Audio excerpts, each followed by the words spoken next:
welcome to the sanatorium. Of course, this is a place where no idea is crazy enough to not be discussed, and today, it is spirits.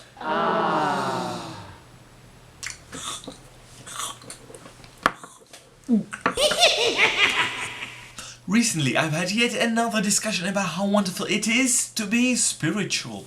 You know, pretty much everyone these days knows religion is a bucket of nonsense.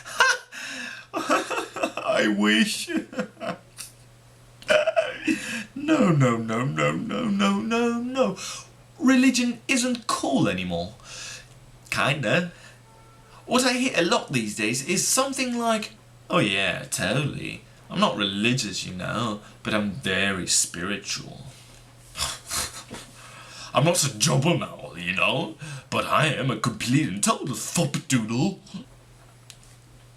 First of all, do they not see the obvious similarity with the Holy Ghost?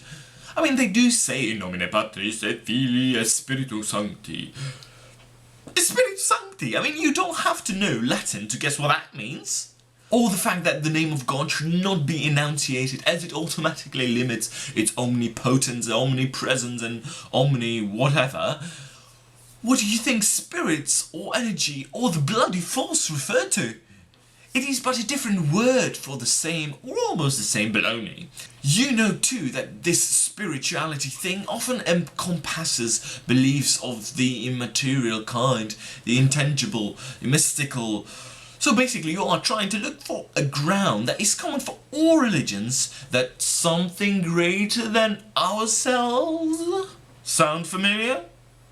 Now if you ask me whether I don't believe in energy, that it can be harmful or beneficial, and then what about ghosts, and then what about spirits and apparitions and yada da da da da da da da? Of course energy is a thing. Yeah? Like radiation, for instance. Can't see it, can't taste it, but it will kill you. I wouldn't want to live at Chernobyl, because I wouldn't want all my pretty hair to fall out. I didn't see it happen though. How do I know it's true? The explosion was kind of a clue, I hear. But that just can't be as valid as seeing a misty image of your grandma that you really missed in your heart of hearts, and she's reaching out to you from the great beyond. Okay. Let us take all this snuff bumble seriously for a second and say that there really are ghosts or spirits of your granny and nanny or cranny.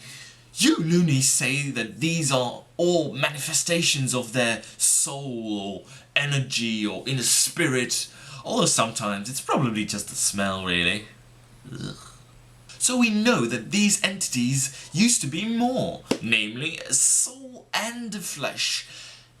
And even though they somehow retain the soul, the flesh is gone. I mean, hopefully, otherwise we'll be talking about zombies, which is like another field. Presuming that you haven't sold it off yet for a new iPad or something, you still have this soul thingy too. Plus all your fleshy bits as well, hopefully. Clearly you are more than this figment of your imagination, which is of course completely real and true. Don't kill me. It is at best an incorporeal something that presents such a minuscule threat to you that you should not pay more attention to it than to a rat that spooked you in your basement. Finally, if the awesome power of your flesh and spirit combined is not enough to vanquish the evil retirees from beyond, you might want to try a tad of introversion. It is ultimately beneath you as a creature, and as a human creature, to treat these remnants as anything more than a curiosity. But of course this has been but your daily dose of daft.